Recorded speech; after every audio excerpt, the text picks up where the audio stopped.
అస్మిత రామలక్ష్మికి అన్ని నిజాలు చెప్పేసి ఉంటుందనుకొని ఇక రామలక్ష్మి తనని అర్థం చేసుకుంటుందని ఆశతో శౌర్య తనని కలవడానికి ఒక చోటుకి వస్తారు.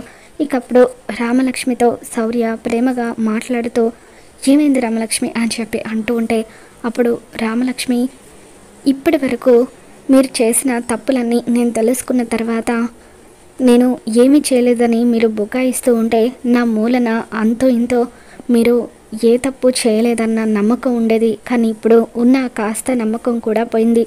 సగం కాలిన మనసు ఇప్పుడు సంపూర్ణంగా కాలిపోయింది అని చెప్పి రామలక్ష్మి నేను ఏదో ఒకటి చెప్పి ఈ పెళ్ళిని ఆపేస్తాను అని చెప్పి అంటూ ఉంటుంది. ఇక దాంతో శౌర్య అసలు ఏమైంది రామలక్ష్మి, అస్మిత నీతో ఏం చెప్పింది అని అంటూ ఉంటే తనను నువ్వు తల్లిని చేశావని తెలిసిన తర్వాత కూడా నీ ప్రేమ గొప్పదంటూ పొగడాలా అంటూ రామలక్ష్మి శౌర్యని నిలదీస్తూ ఉంటుంది. ఇక దాంతో శౌర్య ఒక్కసారిగా షాక్ అవుతూ ఉంటాడు. మరి ఈ వీడియో మీకు నచ్చినట్లయితే తప్పకుండా లైక్ చేయండి.